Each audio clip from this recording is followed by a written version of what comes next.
Thanks for tuning in. My name's Rick. If this is your first time to my channel, you can check out other videos on the Canyon. And it's been 13 months since I bought this bike. I've got about 7,500 miles on it or so.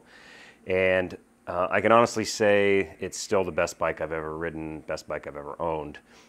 I do get a lot of questions in the comments regarding my experience with Canyon. Would I buy the bike again? Do I still like it? Am I happy with the size I chose and things like that? So we're going to cover some of that stuff today, just real quick. And then I'm just going to talk about just any issues I've had and the maintenance things I've had to do recently. So first and foremost, this is a Ultimate CF SLX. I bought this again 13 months ago directly from Canyon. I'm here in the United States if you're not sure about that. And I chose a medium. Now I did a whole video on why I chose a medium. I'm essentially 5'9" tall. I have an inseam that's about 31.5 inches. Canyon recommended a small, so I set out on a quest for quite a long time looking over all the sizes of my other bikes, comparing it to Canyon, and finally ended up with the medium. This is my old Super 6 Evo High Mod right up here. This is a 54. And over the years, I've ridden 54s, I've ridden 56s. This bike fits me good, in my opinion. You can see I do have the little seat post guy slid forward. And I am a little bit more stretched out on this bike than I was on the Canyon, or the Cannondale, but I actually really like the position, and I'm very comfortable on this bike. One of the main reasons why I chose this over the small was the bar and stem combo that comes with the small bike. Would have had me a little bit too crunched up given my other measurements and the other bikes I've ridden. This one may be just a slightly bit long for me, but like I said, I'm more stretched out, but I am definitely more comfortable. People have asked, I guess the standover height Canyon says is 31.5. My inseam's 31.5, but I do still have, I'd say at least an inch when I'm standing over the bike of room, so it's not a problem at all. This was my first experience with SRAM ETAP, and it's unbelievable, and I will never go back. Probably will always use SRAM, love it. As far as recent maintenance and things I've had to do to the bike over the 13 months, obviously I've gone through a number of set of tires. I had a hard time with the tubeless stuff initially, kept hitting like sharp rocks and just trashing tires, and especially these days tires are so expensive. But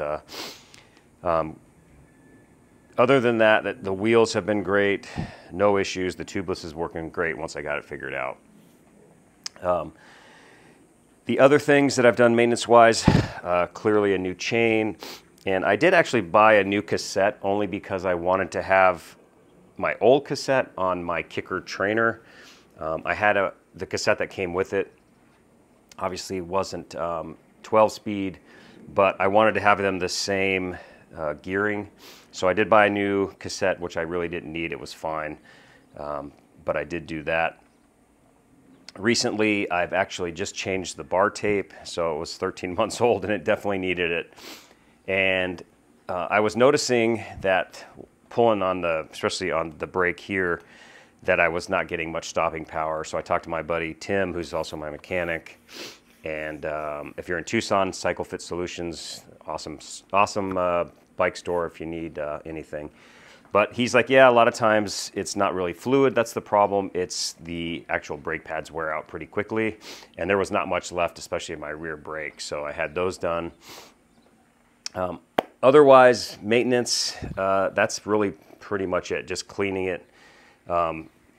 One thing to be aware of, and this is kind of any bike, but because I ride it on the trainer probably, because your hands and arms sweat so much, the little bolts underneath the hoods was a little bit rusted, so I used some anti-rust stuff in there when I put the new bar tape on. I did have a very slight crash on this bike. It was actually really embarrassing. I was going down a road that I normally go down, and there was a pretty big kind of a divot like this in the tarmac. I drifted over because a car was coming by. There was no shoulder, and again, I've been down that road hundreds of times and just forgotten. I don't know if my hand was just barely resting on the bars, but it was like a big bump, threw me off, landed on my right shoulder, scratched this wheel just a tiny bit, which is right here, and really that's all that happened to the bike, thankfully. My shoulder was kind of goofed up for like a week or so and definitely scratched, but otherwise it was fine. So that was kind of an embarrassing deal. Would I buy a Canyon again? And am I happy with my experience with Canyon overall, the ordering process and all those kind of things? I did do a video on that, so you can check the description for a little more detail, but I have no issues with Canyon. I haven't had to contact them from the very beginning. When I first got the bike, I was definitely having a squeaking issue, which just ended up being not enough carbon paste on the post. That kept it from sliding and also got rid of the creaking, and everything else from that point on, I've had no issues whatsoever. The ordering process was very easy. I actually did it on the phone instead of on the website because I had some questions. And when I ordered the bike, the guy's like, yeah, I'll throw in a hat and a shirt if you want to order right now, which I did. Canyon does have the 30-day return policy, but make sure you read that because it's not like, you know, cut and paste. The bike has to be perfectly boxed back up. It has to be within the right time, no changes, et cetera, et cetera. So just make sure you don't just go, oh yeah, I can do whatever I want, and then just return the bike in 30 days. It's not how it works. So just really look into that before you get caught up in the return policy situation. Yeah, I would definitely buy a Canyon again. The bike's phenomenal, rides incredibly. It's fast, it descends well, it handles great, and it's super comfortable. I have literally no complaints whatsoever about this bike.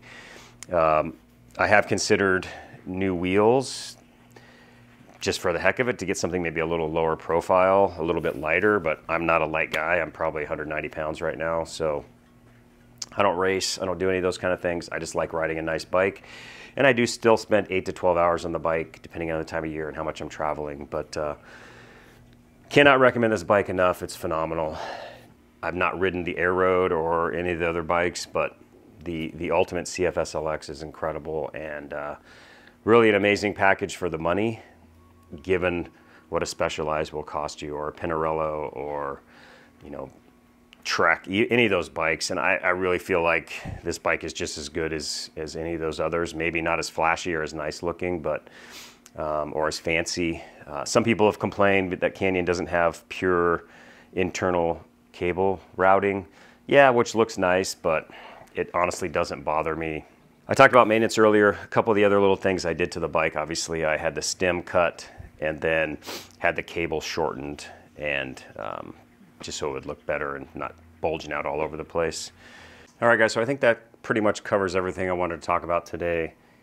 Again, just a quick 7,500 mile, 13-month ownership update on my Canyon Ultimate CF SLX. If you guys have questions or comments, please leave those below. You can also contact me by email, which you'll find below. But yeah, let me know if I can help you in any way on the bike. Check out my other Canyon videos if you have questions about the buying experience or sizing, things like that. The sizing really kind of comes down to just spending a long time looking at all your other frames and then figuring out if a medium or small is the way to go for you. I mean, obviously there's going to be many people who are, it's real obvious, you're small, you're a medium, you're large, whatever. For me, it was just kind of in the middle, and I do think I could have fit on either bike, but I can't say enough good things about the bike, honestly. It's fantastic. There's really nothing I would change about it. I've been thinking of getting possibly some lower profile wheels. Otherwise, it's going to stay just like it is. It's great stuff.